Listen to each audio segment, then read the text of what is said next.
Welcome back, OSLP family.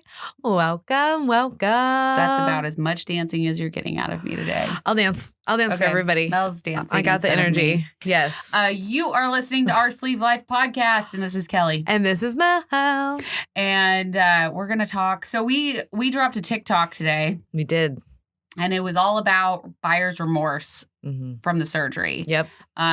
We got tagged in another video. Yes. So it sparked it. Yeah, it's what sparked it. Because you don't really think about it when you're this far out. No. Until I saw that lady that we were tagged in, and she was just crying, guys. She was just bawling. It was so sad and so bad. And I was like, oh, I remember that stage. But it's been so long because that hasn't happened since that stage. That first month is kind of rough. And in the TikTok video, I talk about, we have buyer's remorse with cars, houses, job moves, moving across the country. I have buyer's remorse over dresses sometimes. Yeah. Well, yeah, I have buyer's remorse over lots of things. But generally it's something that you are buying. Right. That is a big purchase. Yep. In a sense, our surgery is a big purchase because you are altering something in your life. Well, and some people have had to travel and pay thousands of dollars to have surgery. Correct. So they are legit. They are buying the surgery. They are buying a surgery. And it kind of makes sense why the buyer's remorse does happen. Well, and I think it's a big alteration of your internal system. Yeah. And you've never had surgery before when you get it. So it's kind of like, what the fuck did I just do? Especially for those that have never had surgery before. Because for them, they're just like, what did I just do? Oh my God, it hurts. But for us, we've had surgery before. Yeah. I had leg surgery. You've had 4 sinus surgeries. 3 sinus surgery. Sorry. Don't you apologize. Fine. You got it. I'm sick, guys. So I'm dedicated when I'm here when I'm sick. That's right. So, but yeah, I've had 3 sinus surgeries. I've had my gallbladder removed. So I am no newbie in the sinus or in the surgery world. No. And once you have surgery, you realize, okay, you're going to be groggy for a day or two. You're not going to be yourself. It's going to be depending on the surgery. It's going to be painful. Mine was fucking painful for my leg. Oh, yeah. It was real, real bad. So when I came out of anesthesia, all those things were happening. So I was like, this is what surgery should be. Yeah. This seems about right. This is about right. Yeah. I didn't realize how different my post-op was those first few days than it was until you went through yours. Because yours was I'm walking around, hanging out. I'm going to do stuff. And I'm like, how the fuck did you do that? Yeah. Because that was not my experience. No, no. I mean, and everybody comes out of anesthesia a little bit different. Yeah. So some people really fight the anesthesia feeling when you wake up. I just hate the taste of anesthesia. I don't even know if I remember what the taste is. The taste is you can smell it when you're coughing and stuff. Huh. It has a different I don't have memory of it. Taste to it. I just know my throat was always scratchy and hurty. Because the tube was. But yeah, I mean, buyer's remorse, it's a huge thing. And it's not something that we really talk about. No. I don't know why we don't talk about it more. So this is us talking about it. Yeah. We realize this is a thing. Yeah. This is a thing. And it's completely normal. Well, and it's more than just asking yourself, what the fuck did I just do to myself? It's more of you can't drink water properly. Most people can. Right. There are some people that wake up and they can drink it completely normal. There's no problems. I know I don't understand it because my first sip was that was horrendous. I felt weird. Yeah. It was slightly painful, but not. It was and it was I only had the sponge for a while. I got the sponge for the first I don't even know actually how long. I think it was 24 hours. It felt forever. Yeah, it was not the first. So dry. It was not the first day. And you know me, I'm always either drinking water or chewing ice. And so literally the only time I don't is when I'm talking. I barely I'm always having, this sounds bad, there's something in my mouth. And and it was really weird to be having a sponge. And I remember being more. And Dr. Patterson was like, no, stop, too much. Yeah, you can't have it anymore. And I was like, but everything is dry. And that's why you need chapstick. Yeah. For those that don't realize why, we tell you to bring chapstick to the hospital, That's why. Bring that in your bag. That is the reason why. Because now I remember really vividly of just like the inside right here. Yeah. Oh, that inside is a bitch. Because then you like bite on it and then it like rips and then it's not fun. It's not fun. Yeah. Though the first month process is just not fun. No. It's not. I mean, you've already done your 2-week liquid diet for most people. Yeah. And then you have this surgery. You wake up. You can't drink properly. You can't eat regular foods. And it's a mind fuck. Well, some people have the gas pain. So you're dealing with gas pain. You're like trying to walk. Things are painful. It's just, it's literally like you had it is surgery. It's like a big surgery. Basically, Yeah. like it's like treat it like, hey, you're going into big surgery because that's what it feels like afterwards. Yeah.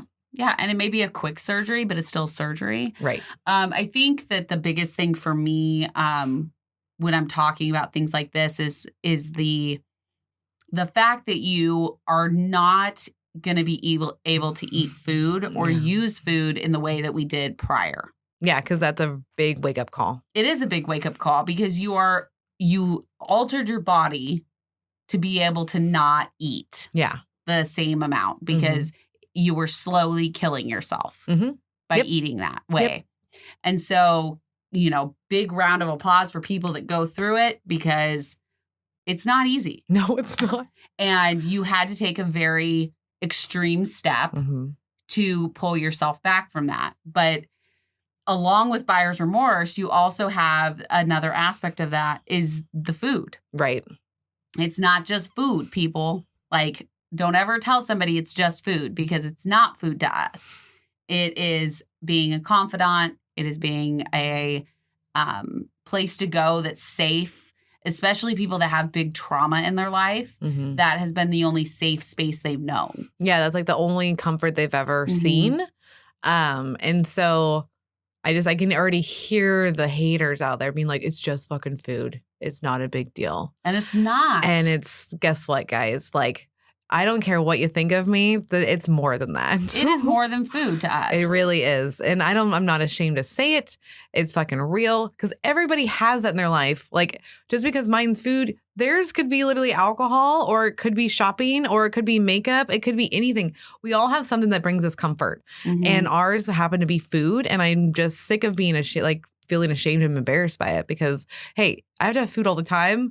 And if you're not taught like what portions are and like what it can physically do to your body, you're gonna overeat. We've all done it.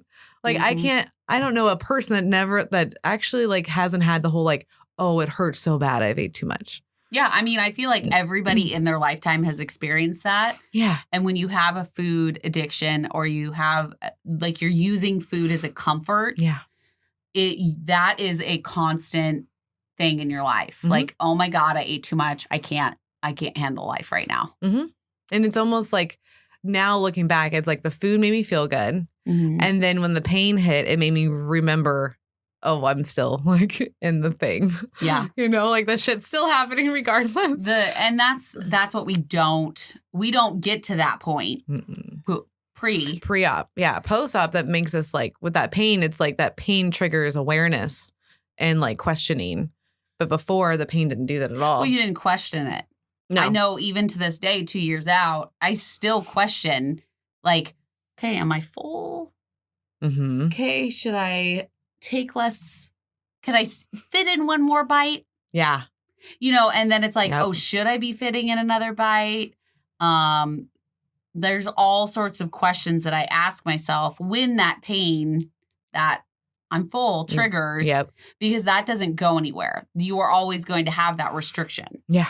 And so back to this video of this girl, she was saying all of these things, like she was just ranting. Yeah. And she's venting. She's feeling the feelings. She's feeling the feelings, which is good. That's the first step is when you're going through those moments of buyer's remorse, you want to be able to feel your feelings. Yeah.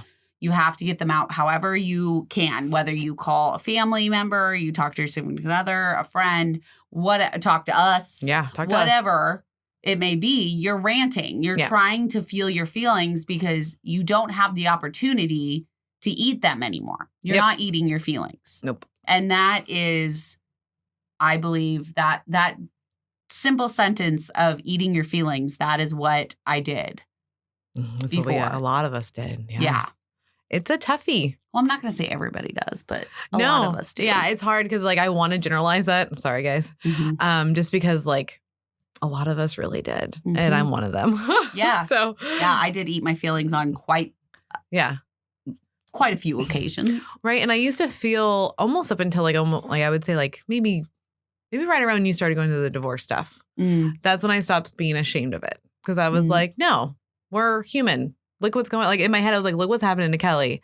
I totally understand it because I'd be doing the same fucking thing. Yeah. You know? I feel like that was something that was really hard, was going through something traumatic and that being my response of I want to eat my feelings right now. But I'm not able to in the way that I did before. No, because of the surgery, we are restricted. So it is helpful that we had the surgery and now are aware that we have the food addiction and the problem because like, yeah, we would reach for these things, but now there's a restriction. And it kind of like makes you be mindful. It's like, oh fuck, I can't be eating all this. Yes, exactly. Yeah. And I think the buyer's remorse is just a point in the process. Yeah. Because that first year, you're going to hear it a lot of where it's the honeymoon stage. And it is 100%. It is a honeymoon stage for a reason because you're committed. You're like, okay, I've got this. I had to chuckle because I thought committed and the topic that we're talking about, like, just put me in a crazy center because that's what it feels like. Out of control. And I feel like that's the main thing is that you just feel like your life is out of control at that point. And I don't care who you are. Nobody deals well with when you feel like that. No. So the crying, breakdowns, the, not knowing what to do with yourself, that is all completely normal. It really is. Because I just started admitting that to Eric. Like I was like nervous to like admit that I had that I emotionally eat. Like I actually had to explain it to him this past year of like, hey, when I feel lonely in the bedroom, I'm feeling that I need candy and I need my Hershey with almonds. And I notice if I'm upset or angry throughout, like at midday. It's funny. It's all about the timing. Because if I'm angry and pissed off during the middle of the day, I want the fries. If it's late at night and I feel lonely or sad or pissed off, I want candy. Yeah.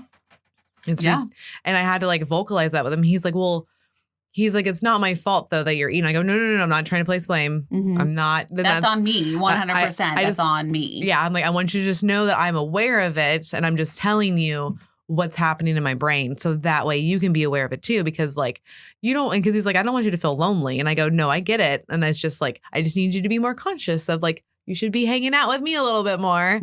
And these are things that you need to do so that way you don't go a little batshit crazy in your head. Yeah. You've got to vocalize to whoever's like helping you or that's affecting you. Because like you'll emotionally eat if you don't.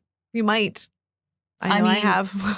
I mean, that's a thing is that it's not going to go away overnight. And that's why it's such a mental process after. And I think that's why we have those breakdowns, because in order to learn and grow and move forward, you have to go through those moments in time. So every breakdown that you're having of buyer's remorse, you're getting a little bit more comfortable with your new normal. And I remember my first real remorse was like, what I was scared of is that I went through the surgery and all the pain, but then I wasn't going to lose anything. I remember that feeling. Think that's a fear of everybody's. Yeah, because it's like, fuck, I just did all this work, and what if I don't lose anything? And then now I become guaranteed you are going to lose.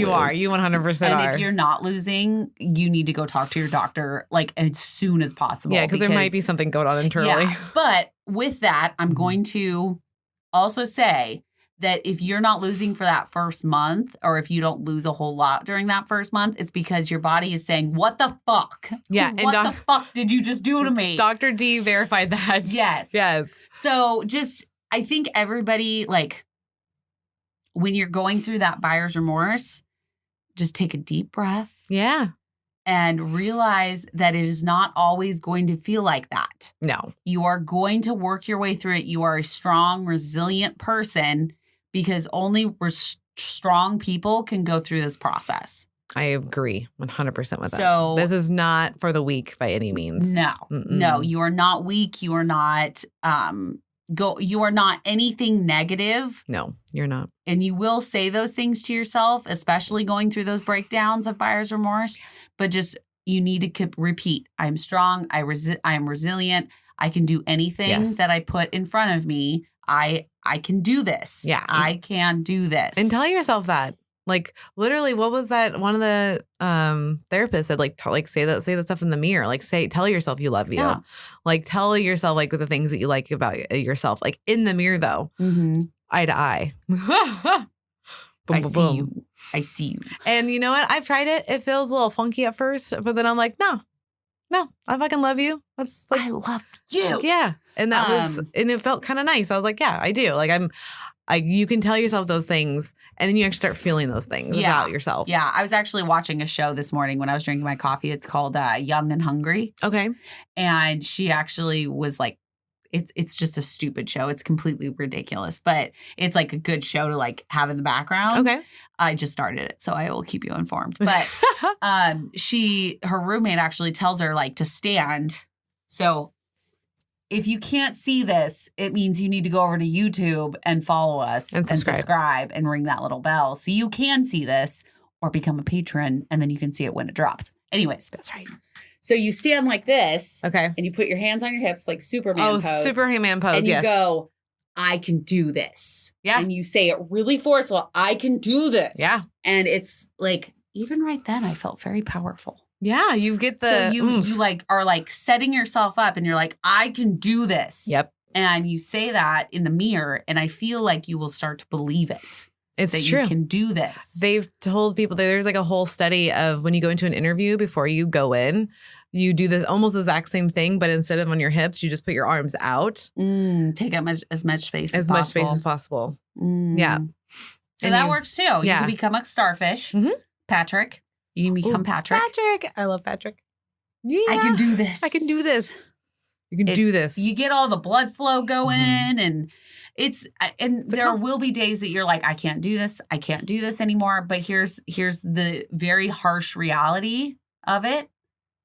You're doing it, and you have no choice. Yeah, and you've been doing it actually.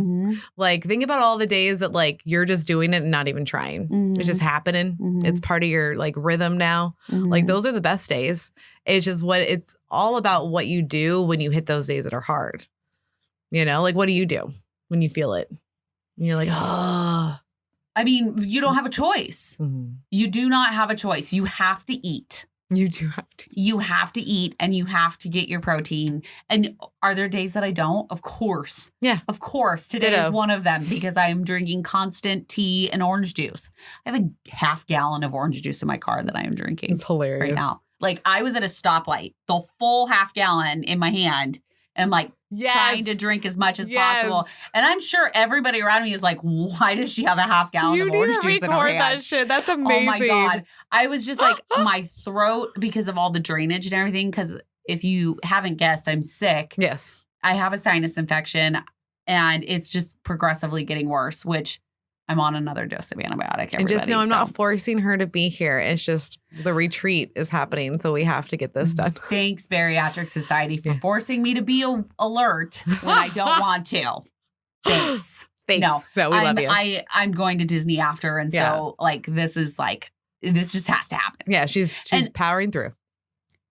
That's exactly what we do when we have buyer's remorse. You power through. Yep. And you do what you have to fucking do. Yeah, because normally, like, once you power through, you break through it, and then you feel great. But here's the other thing. You're allowed to feel sorry for yourself. Yeah. And that's something that I don't think people allow you to do. It feels weird. Yeah, it does. But you're weird. allowed to feel sorry for yourself. That girl on TikTok that was crying, at first I was like, wow, like, okay, like, what's that's going really on? sad, but, calm your shit down. And then I started watching it more, and I was like, no, she is allowed to have a breakdown. Yeah. She is allowed to feel sorry for herself because it is not normal. It is not normal to feel like that. And it is uncomfortable, and it is hard, and it is expecting people to be like, it's just food or it's the easy way out or whatever the other things that people just say. Just eat less. Yeah. And so you're allowed to feel sorry for yourself. Have a day. Have a pity party. Yeah. Like, you're allowed to have those things because like that's what helps you process. Yeah. Like laying there and being like, my life sucks right now. Yeah. I can't tell you how many pity parties I had when I was going through the divorce. Especially earlier, like in the beginning, I'm like, why is this happening to me? Why is he doing this? This isn't my fault. I didn't ask for this, which are all true statements. Yeah, they're all true statements and they're valid questions. But I processed while I was saying those things. And so if you're saying, why did I do this to myself? Why did I have to not like get fat? Why did I have to deal blame everybody for that day. Blame everybody with yourself. Have a pity party. It is valid. It is completely valid. But nobody says, you know what, take today and have a pity party. I know. We need, you know how like at work they have like the PTO bucket and then they have like a sick bucket. They need to have one just for mental health. I think it just should be called pity party. I mean, that would be fine. They would be totally fine. But it needs to be a mental health day. Yeah. Because it is a very real thing. And when you're having those breakdowns, you're having those pity parties, whatever you choose to call them, you have to reset your system. You do. And it's frustrating because because I've had those days and it's like, I feel weird calling out because I'm like, I'm not physically sick, but I mentally can't do this right now. I mentally cannot handle what is going to happen today. Yeah. Like I can't. And so it's like, I love the fact that because of COVID, my job is very like in tune and like with it. They're like, if you just write mental health day, they're not going to question shit. They're like, yep. Yeah. Because some people need mental health days. Yeah. I feel like I'm so far away from I feel like everybody does need them. It just depends on like your level of need. Because I think it's crazy when you hear people like, well, I haven't taken a day off in 2 years. Good for you.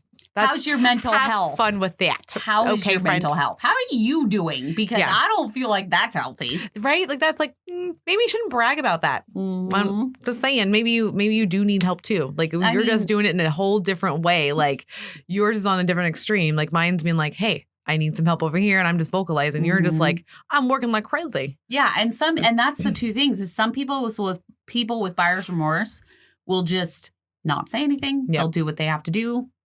I could guarantee you that's you. Yep. They do what they have to do. They don't they just do it. Yeah. I felt it and that was it. Yeah, exactly. And I was that type of person that I was like, no, I need a day. Yeah. I need a day. Like today, I was like, when I left here this morning, yes, I've been here twice today. Yes, she has. Yes. That's how dedicated she is. Dedication. It's real. I was like, no, I'm going to go home and I'm going to sleep because that is what my body is telling me I need. And my brain is saying it. And I'm like, but I could be doing this and this and this. And it's like, no, because you're not worth anything if you're not taking care of yourself. Nope. Let's say that again. You're not worth anything or anybody if you don't take care of yourself. Well, I hope you listen to yourself. I did. And I slept for like 3 hours. You did sleep for 3 hours. Yep. When she told me when she came back, I was like, that's what you wanted and you got to do it. That's what and it wasn't what I wanted. Well, you needed. I needed. My body has been telling me for days that you need to sleep. And I've been ignoring it because there's no time.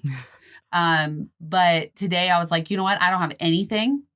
I need to go home, blinders on, and just take my meds and go to sleep. Yep. And I took my emergency, my Zicam, my night meds, and I drank my tea, and I passed out. Good. That's what I needed. You needed it. You freaking needed it. And I could tell when you were here that you needed it. And that was kind of the deal. It's like, we need to make sure we take care of ourselves. Like she did 2 things that I was very proud of you, by the way, today. Is one, you got all the things possible that can help you, make you feel better. Yeah, I did. Huh? She legit did. And then she got the sleep because that's my biggest pet peeve is if you don't feel good, and this is not just you, this is anybody, where it's it's mainly directed towards me. That's an lie. Well, it's because Eric does it too, and you guys are a lot alike. It's that I can tell that you're sick, and you know that you're sick, but no one will go and take the things to make them feel better. And one time I asked Eric, I remember looking at him straight face, I'm like, why are you making yourself feel this? And he's like, what do you mean? I was like, I feel like you're wanting to punish yourself because these are all the things in the house that's going to make you feel better. But for some reason, you're like, don't want to take any medicine. Really? Okay, well, now you feel like shit right now. Yeah. Why are you doing that? That is one thing that I do say I do. I take the medication. Mm-hmm. I go and get the cold medication. That's why I said it wasn't just for you. Yeah. No, I will. Yeah. I will say that there are some times where I'm like, no, I don't want to do that. Mm-hmm. I'm not sick. I know. And then I feel worse. Yes. You guys like fight it. It's hilarious, guys. Because I'm just like, why are you guys fighting? You guys are like children fighting like sleep. You're doing it with you're doing it with your bodies of being sick. And it's like, hey, I get it. You see me too. I'll power through as much as I can, but I am taking heavy doses of shit all the time. Yep. I think I've drank more tea in the last 2 days than I have like the last 6 months. I believe that.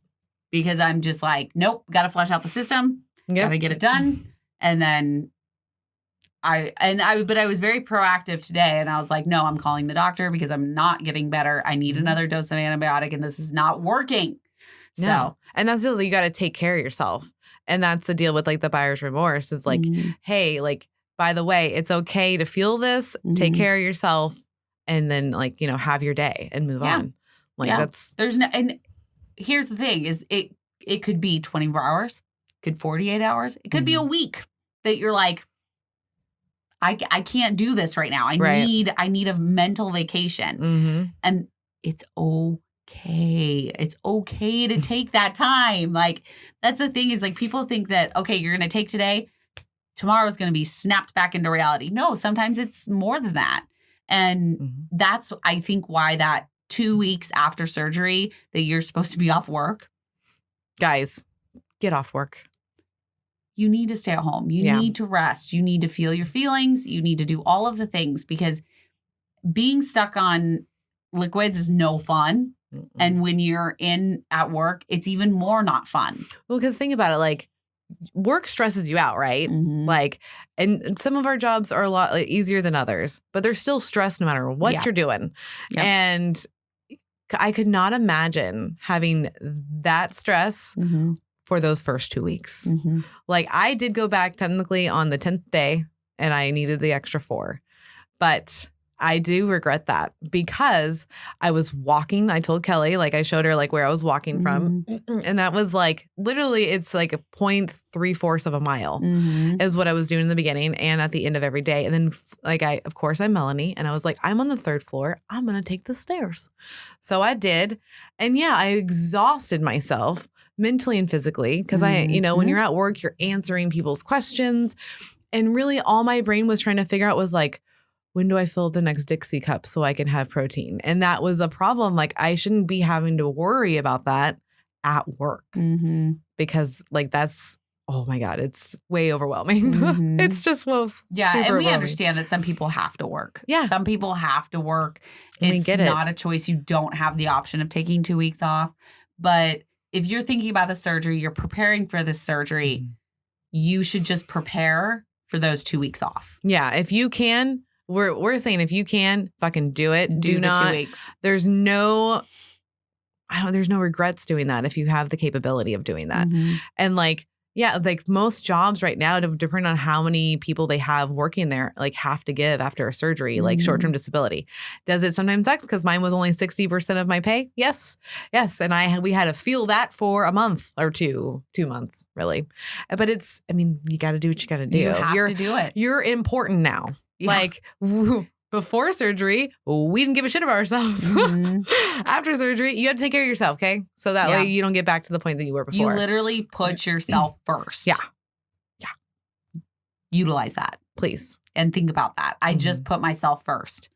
So it's okay. It is okay.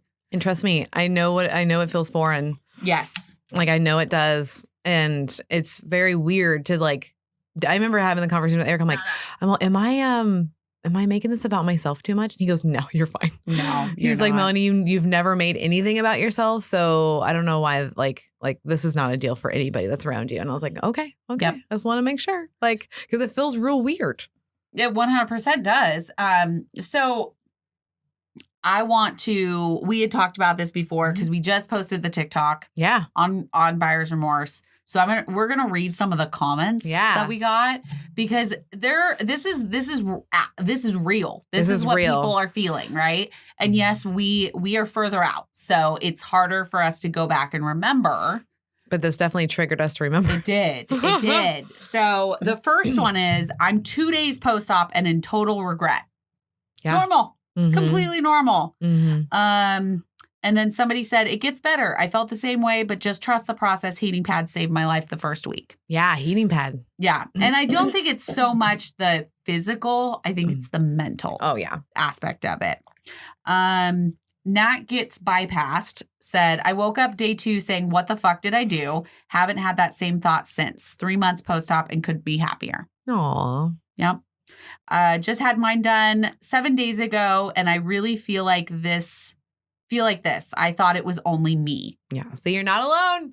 Not alone, guys. So we're here. Boca Witch felt the exact same way that we were describing. Mm-hmm. You're not alone. You're not alone. You're not alone. There is a huge community on TikTok, Instagram, Facebook. Although Instagram and TikTok are better. Sorry, Facebook. They just are. There's too much negativity on Facebook. I know one that's even better. What? And that's our patreon.com/OSLP. And we have our own support group. Just saying. It's the best support group ever. We love our benchies. Yes. So come hang out with us on the winner's bench. Yep. And then Gail 2176 said, I cried the first week and I'm like, what did I do? Now almost 4 months. Best thing I did. See, you just got to power through. Kish and Dream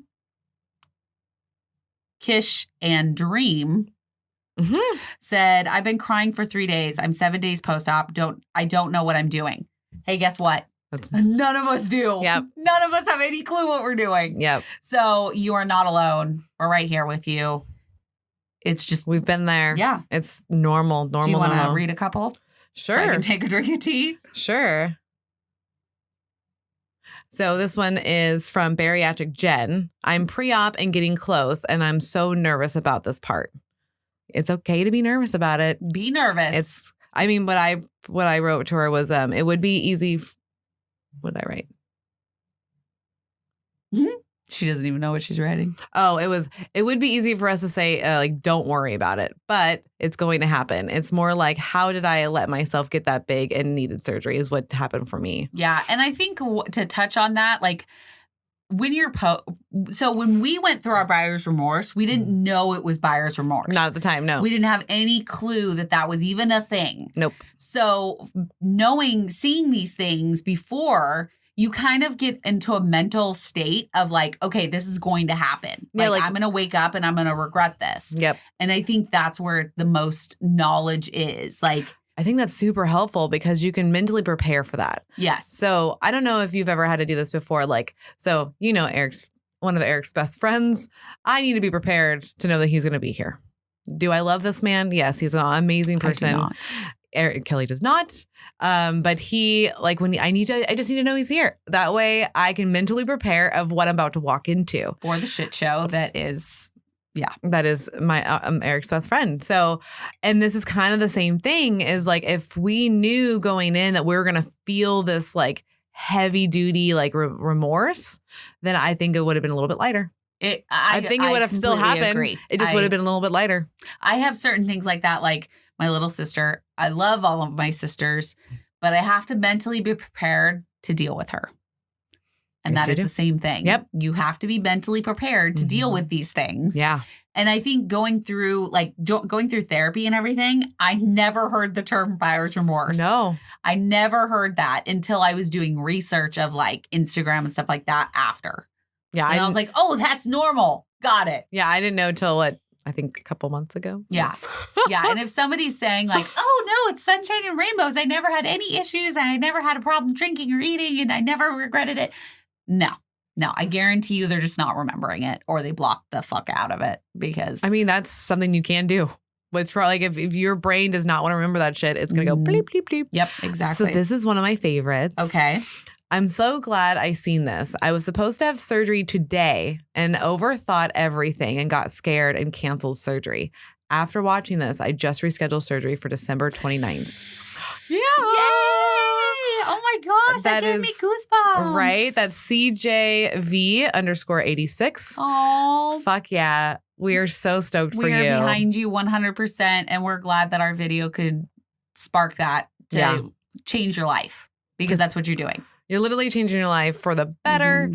You're going to feel better. Yes, you're going to feel this thing, but it's fine. It's just like, it's almost like getting like your tattoo. You know it's going to hurt, but at the end of the day, when it's all done being all peeling, whatever, like it's going to be fucking beautiful. And you do go through buyer's remorse with tattoos too. I would imagine. Like when you're getting something is like big and like you can't hide that. Like you can, but you're not going to. Right. I had a little bit buyer's remorse with that. I was like, that's not what I like. It wasn't like I had envisioned it and I loved it. And I was just like, but when you see it, you're just like, that's on me for the rest of my life. Yeah, it is. So I better love it, which I do. It's just that first initial like shock. I was like, aspect. Almost like takes your breath away. Yeah. Yeah, I totally get that because like that's a massive tattoo. Yeah.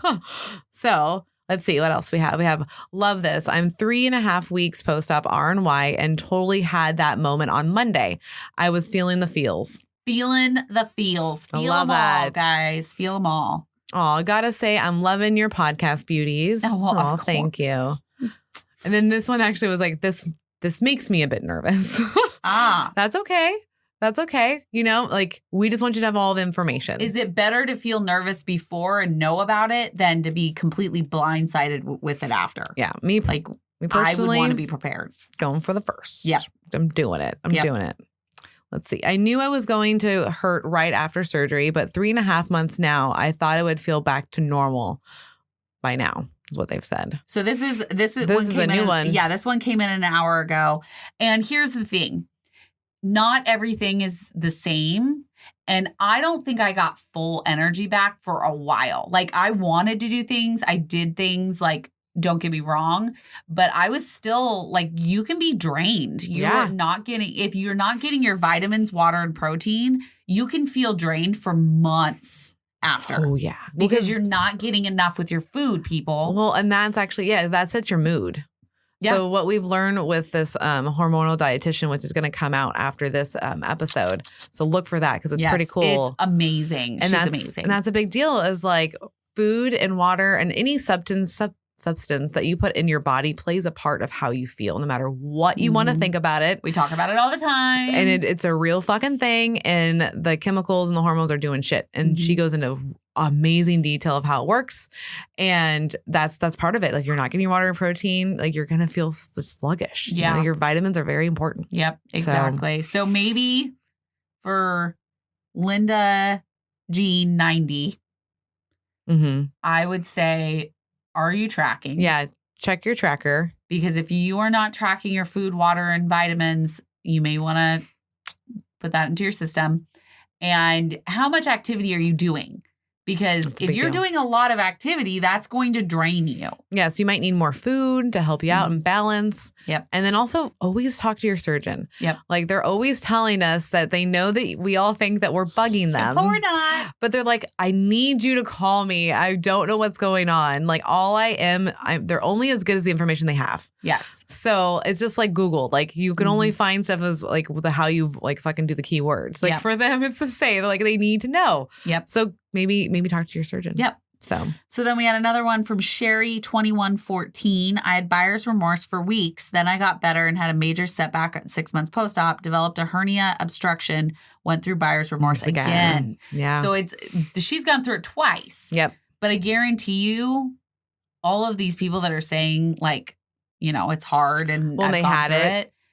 They survived. And I guarantee you they don't regret the surgery. Oh, no. Just saying. No. Yeah. And then we have one more. I'm about 2 months out from having surgery. I'm struggling so badly trying to eat better. Any advice? Yeah. So that's Mrs. Stewart. Sturt. So they're 2 months. They're 2 months out from having surgery. Yep. So that puts them on solids, right? Yep. So, I mean, that's going to be the same thing. Check your tracker, right? Well, I'm struggling so badly trying to eat better. So she's going into surgery trying to eat better. And my biggest advice would be focus on your protein. Yes. Protein. So what I do, they're 2 months. They're about to have surgery in 2 months. Yes. Got it. Yeah. I read it backwards. Okay. Yeah. Oh, that was afterwards. Okay. Keep going. Sorry. So I would say like, just cook your protein because I guarantee you, if you have a giant steak, you're going to be great. So, and that's what you're going to be doing after. You're just going to be cooking proteins. Yeah. That's it. Or drinking your proteins. 100%. That's literally what you're going to be doing for the first 6 months. And here it is, folks. You are allowed to struggle before you have surgery. Oh, yeah. Because guess what? We're not here because we had our eating completely on point before surgery. No, not at all. So not at all. Just remember, remember that it's okay. It is okay. And we are not here because we are perfect eaters. So you are allowed to struggle, and it is okay if you struggle every single day up until surgery. Yeah. It's okay. I think it's totally fine. I think hey, you're human. You are human. You are a human being. And, these are just valid things that you're going to be feeling. And always go back to your why. I think is a big thing with buyer's remorse. Like, why am I doing this? Why am I doing this? Like, why did I do this? Bring out that photo. Like Kellie has that photo of her and what made her be like, we got to fucking do something. So bring something out that reminds you of that and be like, okay, that's why we're going forward because you want to get to that point where you're like, okay, we're good. Yep. And I think that can side by sides will help. And then talking to someone about it, I think will be a big deal too. Yeah. So we'll write back to her exactly what we said. I think we will right after this. But I think that's really interesting. I think it's amazing that people are really connecting with that statement or the rant that we did. Because that's a big deal. Yeah. It is a big deal. It is a big surgery. You are changing your motherfucking life. And you are allowed to have buyer's remorse. And don't let anybody try to sway you on that. Or gaslight you. Yeah. That shit's real. This is real shit that's happening to you. Yes. Don't feel like you're crazy or you're doing something wrong. This is completely normal. And this is something that we all go through. Yes. So don't let those motherfuckers play with your mind. Yes. And if you need any help, we are always here. Even if it's just to rant, send us a message. We get those daily. Yeah, you can send us a voice message of you just venting. Yeah. I'm sure that would help people's stress levels go down because sometimes we just need to get it out, So that is true. Yeah. That is very true. All right. Well, I think that's everything for the buyer's remorse. Yeah, I think it was just a quick, easy episode. We just want to know you guys to know that you're not alone. Yeah. It is a very real thing. We all go through it. But you can do this. That's right. Do the Superman pose. Yes. Do the big starfish. Yes. Talk to yourself in the mirror. Tell yourself you love yourself. Some people put little affirmations on their mirrors. Yeah, you can do sticky notes. You can do lipstick. Whatever floats your boat. Yeah, to get you through. I still have that one that says you are my sunshine that you gave me. I have that in my bedroom. Yeah. And it's kind of nice to see it. I'm not gonna, I'm oh yeah, sunshine. I like yellow. I like the sun. Literally all of a sudden I go to a smile. And a smile actually helps the endorphin. So you guys should do that. There you go. Or print out a side-by-side of you. Ooh, there you go. And remember why you did what you did. Do the wise. Alrighty, guys. You guys know the drill. Go over to the YouTube right now. Hit subscribe. Hit the button. We need that help so we can branch out and get to more people on the YouTubes. On the YouTube. On the interwebs. On the interwebs. Yes. And then also, while you're there, subscribe. Ring the little bell. So you get notified when we have new videos every week. Every week. And if you want to see them right away, where do they go? They go to patreon.com/OSLP and pick your tier. We have our $7 tier, which is our benchies, and they get to hang out with us all the time. The $10 tier gets you all the videos. You get them 10 days before anybody else does. 10 days. 10 days. That's a lot of days. That is a lot of days. A lot of days. And then you get an exclusive episode of us just ranting about random shit that happens throughout the week. Yep. So go hang out with us on the bench. We want you there. And go to our website and get our new merch. Because Kellie's wearing it right now. Yeah. Look at it. It's so cute. Oh, it's our new logo. My hair's covering it up. It's our new logo. I love it. I'm obsessed with it. It's so much fun. It's so much more personality to it. You're fucking awesome. Yes, you are. And I'm just going to shout out the benchies one more time because seriously, you guys are amazing. We love you so much. We can't imagine not having the benchies in our life now. It would be weird now to not have that group chat. I know that when I go on to my messenger, there are always conversations going, and it brings me right back to why I did this. And I never imagined that I would connect with people so deeply over a surgery, but that's what we did. I know. We're all brothers and sisters now. Yeah. And our resident boyfriend, Jeremy. We love you, Jeremy. Yeah, and you guys will not understand that because you were not all on our Zoom call. But you know what? If you become a benchie or a patron, then you can know what that means. Yes, because exactly. It's been on our Zoom calls. We hang out with them once a month, and it's a lot of fun. Yep. All right. We love you guys, and we will see you next time. Bye.